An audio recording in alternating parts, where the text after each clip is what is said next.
ചിത്രം 1939 പുറത്തിറങ്ങിയ ഒരു ഹോളിവുഡ് എപ്പിക് റൊമാൻറ്റിക് ഡ്രാമയാണ്.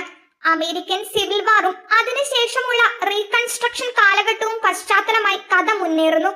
കഥയുടെ കേന്ദ്ര കഥാപാത്രം സ്കാർലെറ്റ് ഒഹാരയാണ്. സ്വഭാവത്തിൽ ശക്തിയുള്ള, ആത്മവിശ്വാസമുള്ള, എന്നാൽ സ്വാർത്ഥതയും പിടിവാശിയും നിറഞ്ഞ ഒരു യുവതി. അവളുടെ ജീവിതത്തിൽ പ്രണയം, നഷ്ടം, യുദ്ധത്തിന്റെ കഠിനത, കുടുംബത്തിന്റെ വീഴ്ച, സാമ്പത്തിക പ്രതിസന്ധി എന്നീ ഒട്ടേറെ വെല്ലുവിളികൾ ഉണ്ടാകുന്നു. റിച്ച് ബട്ട്ലർ എന്ന ആകർഷകവും ചാതുര്യവുമുള്ള പുരുഷനുമായി അവളുടെ സങ്കീർണമായ ബന്ധമാണ് ചിത്രത്തിന്റെ പ്രധാന ഇതിവൃത്തം. യുദ്ധം മനുഷ്യരുടെ ജീവിതത്തെ എങ്ങനെ മാറ്റിമറിക്കുന്നുവെന്നും ശക്തമായ മനസ്സും ജീവിക്കാനുള്ള മനോവീര്യവും എങ്ങനെ ഒരാളെ മുന്നോട്ട് കൊണ്ടുപോകുന്നു എന്നും ഈ ചിത്രം ദൃശ്യവിസ്മയമായി അവതരിപ്പിക്കുന്നു. പ്രണയം, അഭിമാനം, അതിജീവനം എന്നിവയുടെ കഥയായ ഗോൺ വിത്ത് ദ വിൻഡ് ഇന്നും സിനിമാ ചരിത്രത്തിലെ ഏറ്റവും ക്ലാസിക് ചിത്രങ്ങളിലൊന്നായി കണക്കാക്കപ്പെടുന്നു.